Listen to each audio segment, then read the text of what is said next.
As part of my gap year, I wanted to do something which was not cushy.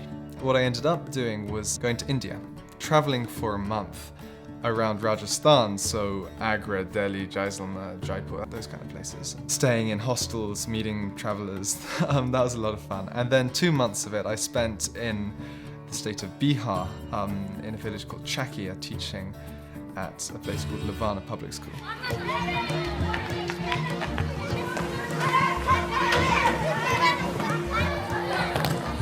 Sushil Kumar is this remarkable man who grew up in Chakia and who went away for a bit and made it big in the mining industry and then came back to set up a school with William Ralston Saul, who was a colleague of his. And they're now co-founders of Levana Public School, which is far and away the best school in the region. We went by plane. We were met at the airport, Sushil and I.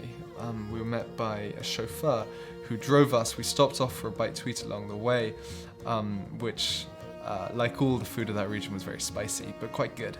I mean, you just have to, you acclimatize and you drink lots of water and it's fine.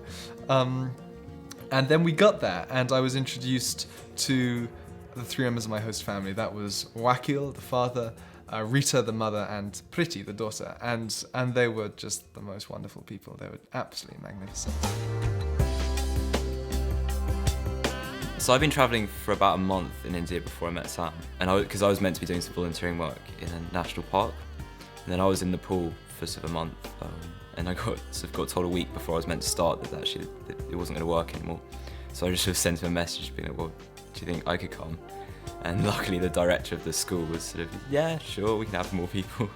So I sort of showed up at 2 in the morning in the middle of this village in the middle of nowhere, and then shared a room with him for about a month. The reaction of the children towards me was I guess like to how they might be if they received a new toy. So I came and there was a surge of interest in who I was and the fact that I looked different. Hey dude, how are you, dude? How are you? The co-founder, William Ralston Saul, has told me that he thinks he was the first European these kids had ever seen.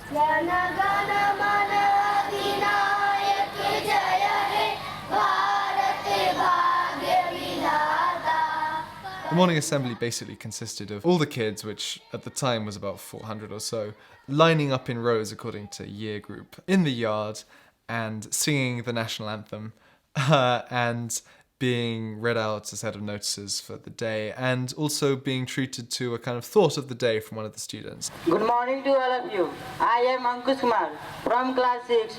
Today I am going to say thought. A smiling face always finds happiness. Thank you.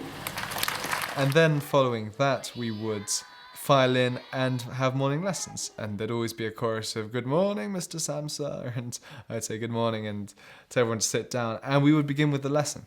And that was the other great selling point of Levana for me. The fact that there was no syllabus. You can teach whatever you like, they don't really mind. You know, I did lessons on the Tudors, I did geography lessons, I had them creating their own country, it just didn't matter.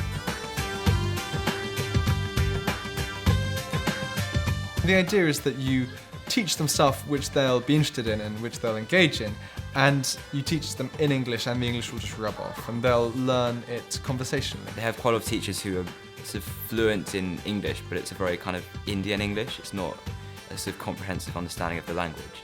We did lots of Doctor's Use, we did lots of kind of math puzzles, which was a lot of fun, like kind of magic squares. We did magic tricks, that kind of thing. I even taught them that. It's just another aspect, another culture, another sort of way of looking at things that they get to experience, which otherwise they wouldn't. William Ralston Saul, the co-founder, Lavender, his mother, and Max, his son, were all going to be arriving, and this was made a really big deal of, and they made a holiday of it, and they said that one of the competitions that would be judged, and for which the prize would be given on the day, would be an essay writing competition. And so, to the extent that it was possible, I tried to kind of run debates about animal cruelty, women's rights, the existence of God, these kind of things. Instead of being told from a textbook, this is what you have to learn and you get a test on it, You know, we were really trying to get them to kind of think for themselves and come up with their own, you know, be creative. The main thing in the afternoon is sport. There's a big, long game session. This is basically a long kickabout. It's a kind of free-for-all.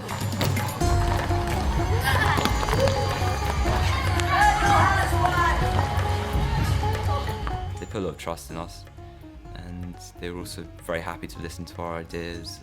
And, I mean, one of the things I was trying to get sorted was looking at disabilities, learning disabilities, because there's really not much understanding of things like dyslexia in the schools, and there were students who were obviously struggling. So I then went away and came up with a kind of Word document on different learning disabilities and how you recognise them and things. And then, you know, the teacher would look at them and be like, oh, yeah, no, that kind of makes sense now. And then we can try and sort of figure out a way to teach them so they actually learn rather than being left behind. So there really is scope to make a difference.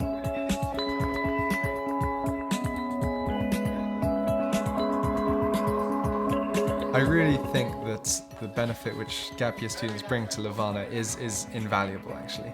And not just academically, but also in the sense that it broadens the horizons of these kids, most of whom who have never left their immediate village, have certainly never gone to Delhi, much less travelled to Europe. It's an eye-opener. It gives the sense that there's an entire world out there.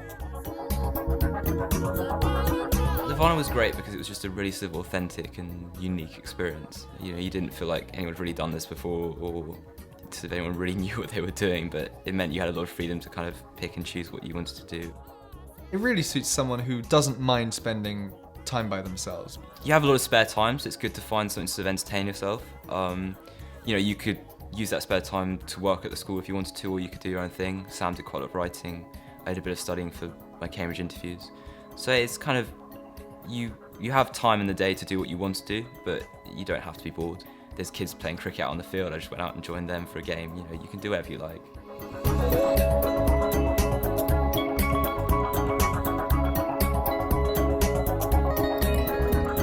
There's not much to spend money on anyway, because you have accommodation and you're getting fed every day. But you know, if we wanted a new toothbrush or anything, they'd have been horrified if we even thought to pay for it. So it didn't cost us anything actually the whole time I was teaching there. And they even paid for our transport there and back. They would have paid for our transport there and back from Delhi.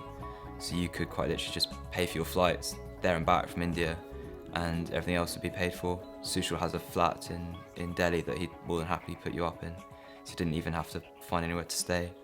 And even Sam he had a week-long break because they did Diwali. And you know, they paid for him to go to Nepal.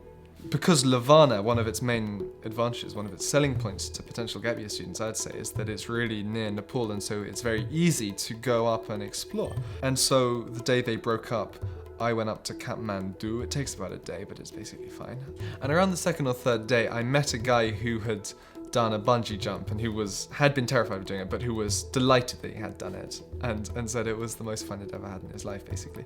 And that was just the seed that began to grow in my mind. It's one of those things which you sign yourself up for blindly, and then you just have to kind of stifle your panic, and then it's just a great experience to have had. Go!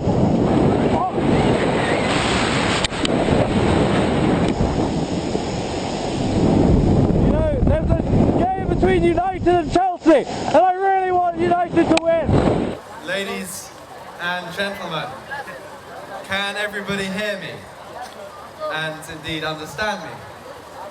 Well, I've been asked to say a few words in English. I hope that's all right. I was taken out to a wedding in my last weekend in Chakia, and like all Indian weddings, it was incredibly colourful, incredibly lively, lots of people, lots of food. And I was taken, and suddenly I was kind of swarmed, and the response was, "Oh, look at this guy! You know, this guy, minor celebrity has come," which is completely ridiculous, but that was kind of how it was. And I ended up going through this amazing experience of giving a best man speech at this wedding for a couple I'd never met. Well, I wish them the best of luck tonight, from the bottom of my heart and all the way from England. Thank you. All right. Sam and I went to this fair. I think it's like the second largest livestock market in the world. This is in the middle of Bihar where no tourists go, and we were just getting followed around by sort of 40, 50 Indians.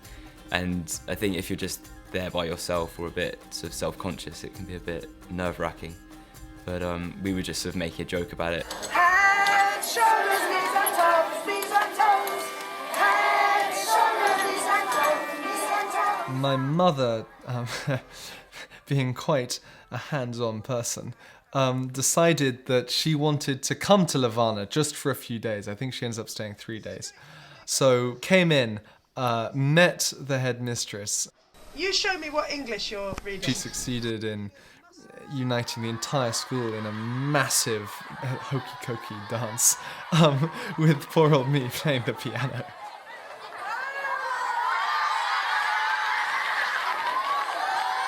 She also completely fell in love with it, not just India, but also, I mean, specifically the school, and really liked Sushil and really liked the work they were doing.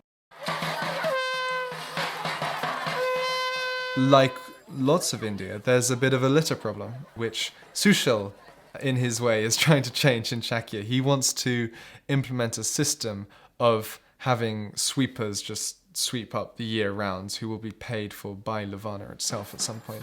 And even when I was there, at the weekends towards the end, they were going on long symbolic marches through Shakya, everyone with brooms, with a massive bin liner.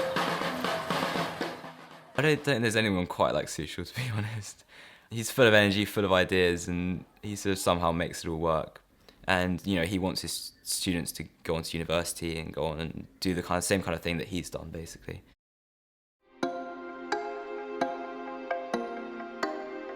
When you're trying to find volunteer things, when you look online on Google and things, they're all stuff where you have to pay a certain amount per month, and it's all very structured and organised. And actually, I think it's not really worthwhile, because all you're doing is taking jobs away from local people. Whereas what was really nice about Levana is that they had a lot of local teachers and they were doing a lot for the local economy, but they wanted a couple at a time, maybe a few more, sort of English-speaking gap year students that had lots of energy and ideas and could just bring something new that wasn't taking away from anything that anyone else could do, but just adding something more.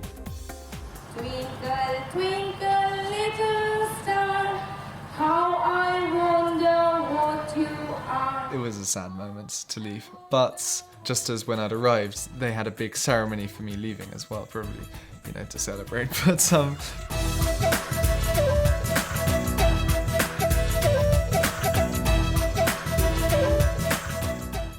I'd love the chance to go back there whenever I can.